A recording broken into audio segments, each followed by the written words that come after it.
am. Joining us now is Georgia Congresswoman Marjorie Taylor Greene and my great friend Steve Miller, founder of America First Legal, former Trump senior policy advisor. Welcome back to both of you.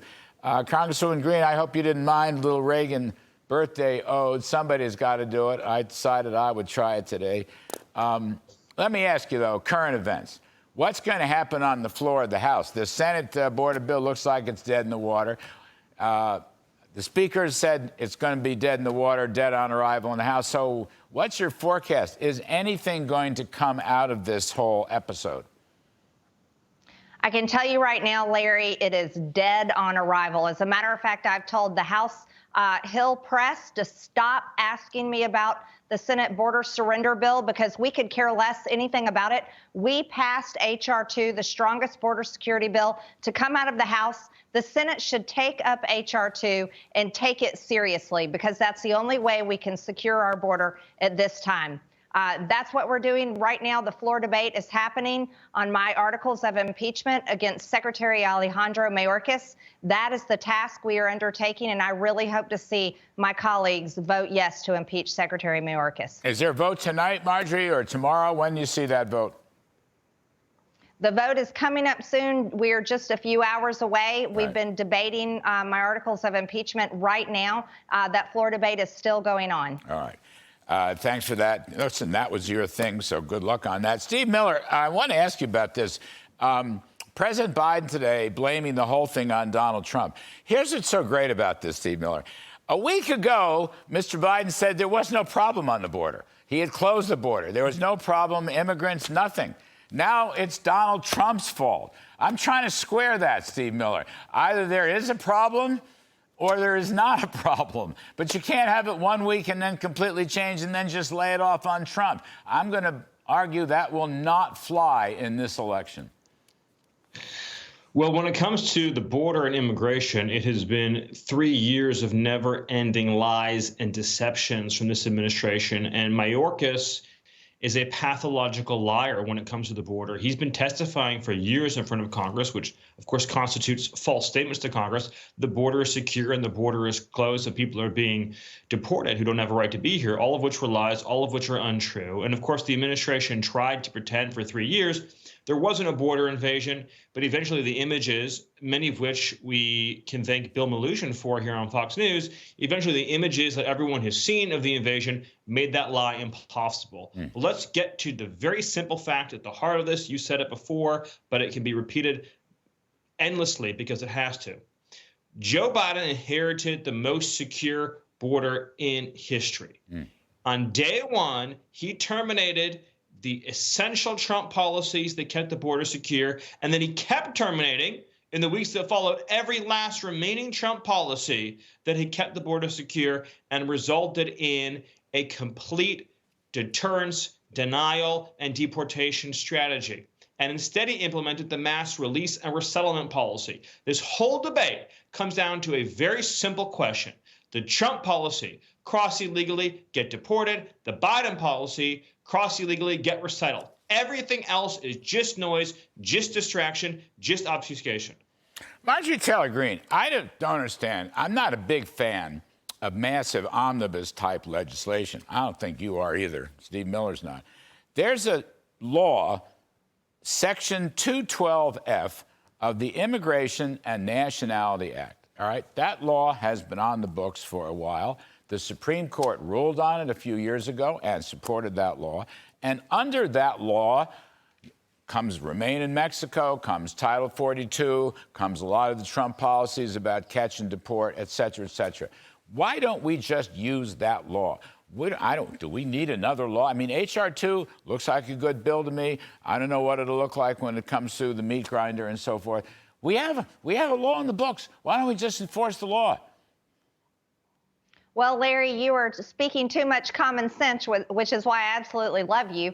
This is why we are impeaching Secretary Alejandro Mayorkas, because he is not only violating his oath of office, he is actually breaking that strong federal immigration law as we speak. He is mass paroling millions of illegal aliens into the interior of the United States. He's not holding them and keeping them in ICE detention centers.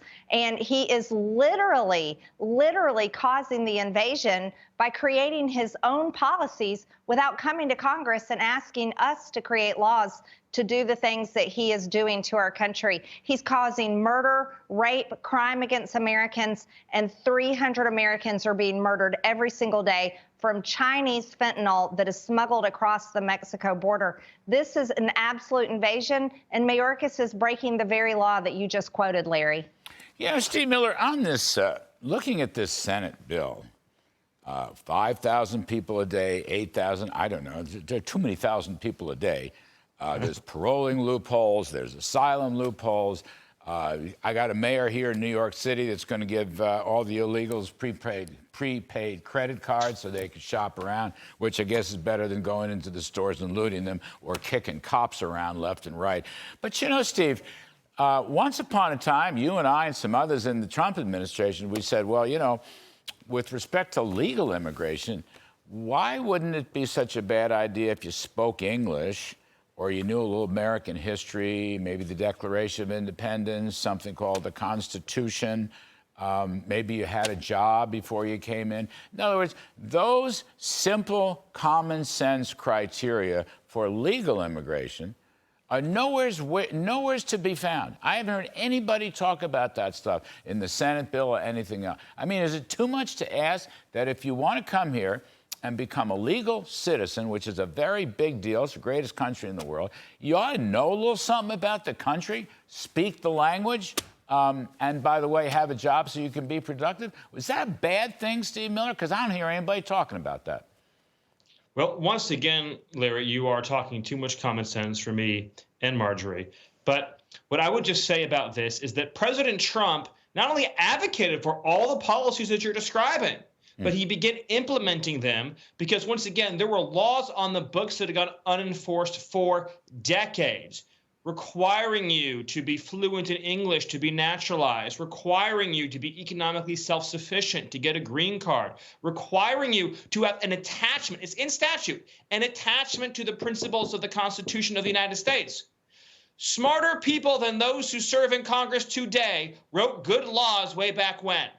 And very terrible people in the federal government spent years and years and years not enforcing the laws that are on the books, both when it comes to the border and when it comes to who gets permission to come here legally. Biden ripped out those policies too. And a new Trump administration, I can assure you, Larry, will put back into place all the policies you just described and many more just like it. And to my friends in the House, I would say, start talking about this publicly. The simple, basic things everybody can understand. You should speak English. You should be self-sufficient. You shouldn't be on welfare. You shouldn't be able to bring in 20 people just because of a thing called chain migration. You should have to be committed to the basic principles of our democracy. All of these ideas are things that have 80% support among the American public. Get out of the nonsense, this albatross, this morass of complexity that the Senate bill represents, and talk about simple, basic things every thinking person can understand. I'm going to give Marjorie the last word, because Marjorie, you have helped keep this issue alive for months and months and months and months, before it became fashionable, probably. But I would just add, you know, I think what has absolutely put this on the front pages and going to stay on the front pages throughout this presidential election and the Senate and House races and so forth is that when you break the law, bad things happen. So you break the border law, you break the laws of sovereignty that we already have on the books, and Marjorie, it runs, it trickles, it matriculates through the entire country. We have lawlessness in the sanctuary states. We have lawlessness in the sanctuary cities. We have illegals kicking cops around, and we don't have public people defending the cops, the blue line, as I like to call them. I mean, there are a lot of things in America, unfortunately, that have been broken under Joe Biden.